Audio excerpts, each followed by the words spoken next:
మేదరమెట్ట సిద్ధం సభకు ఇప్పటికే కార్యకర్తలు తరలి వస్తున్నారు. ఈరోజు సాయంత్రం ముఖ్యమంత్రి వైఎస్ జగన్మోహన్ రెడ్డి పాల్గొనబోయే ఈ సభలో ఆయన నోటి నుంచి ఏం మాటలు వస్తాయనేది కార్యకర్తలందరూ కూడా ఎంతో ఆసక్తిగా ఎదురు చూస్తున్న పరిస్థితి. ఈ నేపథ్యంలో పలు జిల్లాల నుంచి ఇప్పటికే కార్యకర్తలు ఈ సభకు చేరుకోవడం జరిగింది. వారితో మాట్లాడి చెప్పే చేద్దాం. సార్, మీరు ఎక్కడి నుంచి రావడం జరిగింది? ఈరోజు సభకు సంబంధించి అంటే ముఖ్యమంత్రి గారి స్పీచ్ ఏ విధంగా ఉండబోతుంది మీరు ఆశిస్తున్నారు?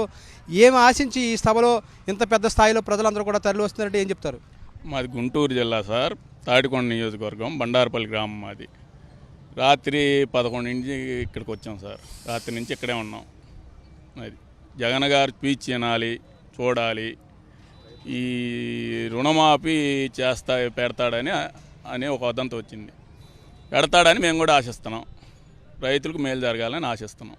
ఇంతవరకు 5 ఏళ్ల సంక్షేమ పాలన చూసి ఏమనిపించింది? రాబోయే 5 ఏళ్లలో మీరు ఏ విధంగా గెలిపించుకోవాలంటే ఏం చెప్తారు?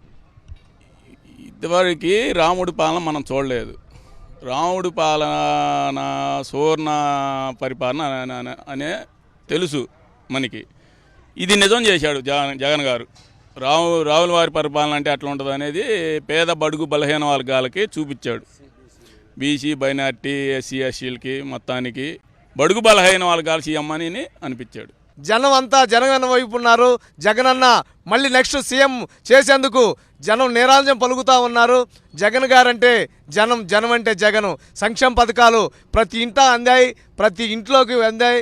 అమ్మఒడి కానివ్వండి, ఆరోగ్యశ్రీ కానివ్వండి, అదేవిధంగా ఆసరా కానివ్వండి, రైతు భరోసా కానివ్వండి, ప్రతి ఒక్కరు కూడా జగన్మోహన్ రెడ్డి గారు ఒకటే చెబుతా ఉన్నారు, నేను మీకు పనిచేసి ఉంటే నేను గనక మీకు కావాలంటే ఓటేయమని దమ్ము డేష్తో మాట్లాడుతున్న జగన్మోహన్ రెడ్డి గారికి మేమంతా కూడా మళ్ళీ జగన్మోహన్ రెడ్డి గారి నాయకత్వం. సార్, మీరేం చెప్తారు? ఈరోజు Telugu Desam party, Janasena party, BJP 3 కలిసి రాబోతున్నాయి. వైఎస్ఆర్సీపీ సింగిల్గా పోటీ చేయబోతుంది. 175కి 175 అని ముఖ్యమంత్రి గారు పదే చెప్తున్నారు. మీరు కార్యకర్తలుగా ఏం చెప్తారు? సింహం సింగిల్గానే వస్తుందండి. పందులు గుంపులుగా వస్తాయి. 175 సీట్లకి 175 సీట్లు జగనే గెలుస్తారు. ఈ ట్రిప్పు మేము కంపల్సరీగా 175కి 170 సీట్లు జగన్మోహన్ రెడ్డి గారికి ఇచ్చేస్తాం. మాది జగ్గేపేట నియోజకవర్గం సార్, రామిరెడ్డిపల్లి గ్రామం.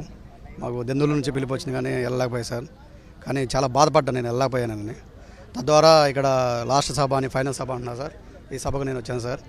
ఒకటే సార్, టీడీపీ ఓటర్లకి కార్యకర్తలని ఒకటే చెబుతున్నా సార్, చంద్రబాబు నాయుడు గారు అధికారంలో ఉంటే ఇది అభివృద్ధి చెందింది అంటున్నారు సార్.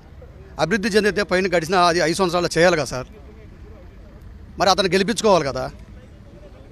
లేదు, ఇప్పుడు మరి గెలిపిస్తారు కదా. ఢిల్లీ వెళ్ళి మోడీ గారితో పొత్తు ఎందుకు పెట్టుకోవాలి? పవన్ కళ్యాణ్ గారితో పొత్తు ఎందుకు పెట్టుకోవాలి?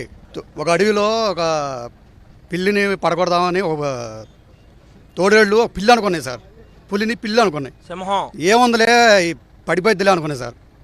కానీ అది తోడేలు పడిపోయిన తర్వాత దానికి తెలిసిందే, ఓహో అది పులి అని 5 సంవత్సరాలు నిద్రలో పోయింది సార్. ఇప్పుడు మళ్ళీ మేలుకొచ్చిందండి. మేలుకొచ్చి ఆ పులిని ఎట్టయినా సరే పడగొట్టాలి అన్న ఆలోచన మీద ఏడాడు తోడేళ్ళు ఉన్నాయా, ఎక్కడున్నాయా తిరుగుతుంది సార్ కలుపుకోవటానికి. అన్నీ కలుపుకున్నా సరే 100 తోడేళ్ళు వచ్చినా సరే సింహం సింగిల్గా గెలిసిద్ది. 175కి 170 సీట్లు గ్యారెంటీగా మీ జగనన్న గారికి ఇస్తాం సార్. ఓకే, ఇక్కడ మనం చూసుకోవచ్చు మరికొంతమంది కార్యకర్తలు కూడా ఉన్నారు, వారితో మాట్లాడదాం. మీరు ఎక్కడి నుంచి రావడం జరిగింది? మాది కడప జిల్లా అండి. కడప జిల్లా కమలాపురం నియోజకవర్గము. జగన్ మీద అభిమానంతో ఇంత దూరం వచ్చాము, జగన్ చూడాలనే ఉద్దేశంతో. రాప్తాడు సభలో పాల్గొన్నారా? లేదండి, అప్పుడు అవకాశం దొరకలేదు, వెళ్ళలే. అందుకోసం ఒక సిద్ధం సభ అన్న పాల్గొనాలనే ఉద్దేశంతో అంత దూరం నుండి వచ్చాము. మీరు ఇప్పుడు ఏం చెప్తారంటే, ఇప్పుడు 3 పార్టీలు కలిసి వస్తున్నాయి. ఒకటి జనసేన, తెలుగుదేశం పార్టీ, బీజేపీతో కూడా పొత్తు పెట్టుకుని ఇప్పుడు రాబోతున్నాయి. ఇక్కడ వైఎస్ఆర్సీపీ సింగిల్గా పోటీ చేయబోతుంది. ఏం చెప్తారు మీరు దానికి? ఖచ్చితంగా అండి. 2014లో అవకాశం వదులుకున్నాము, గెలవలేకపోయాము. ఇప్పుడు అది రుచి చూపిస్తాము. ఖచ్చితంగా ఈసారి గెలుస్తాము. ఖచ్చితంగా అధికారంలోకి వచ్చేస్తాం. అంటే ఆల్రెడీ ఇప్పుడు 5 ఏళ్ల సంక్షేమ పాలనని ప్రజలు ఏ విధంగా కోరుకుంటున్నారు? మళ్ళీ ప్రజలు కోరుకుంటున్నారా? ఏ విధంగా ఇంతమంది ఒక్కసారి కలిసి పోటీ చేసే పరిస్థితుల్లో మీ పార్టీ ఎలా ఉండబోతుంది? చూడండి, సంక్షేమ పాలన కోరుకోకపోతే ఈ సంక్షేమ పథకాలని ప్రత్యర్థి పార్టీ ప్రకటిస్తుందంటే దాని అర్థము వాళ్ళు యాక్సెప్ట్ చేస్తున్నట్టే కదా. ఈ సంక్షేమ పథకాలు ప్రజలకి వెళ్ళాయి, ప్రజలు ఆహ్వానిస్తున్నారనే ఉద్దేశంతోనే కదా వాళ్ళు కూడా ఇదే పథకాలని చెప్తూ మేనిఫెస్టోలో పెట్టడం జరుగుతూ ఉంది. ఇది వాళ్ళకు నమ్ముతారని వాళ్ళ ఉద్దేశం, కానీ అది జరగని పని. ఇది ఒక విశ్వసనీయత అనేది జగన్మోహన్ రెడ్డికి వాళ్ళ కుటుంబానికి మాత్రమే సాధ్యము. ఎందుకంటే ఇన్ని 14 ఏళ్ళ నుండి ముఖ్యమంత్రిగా పనిచేశారు చంద్రబాబు నాయుడు గారు.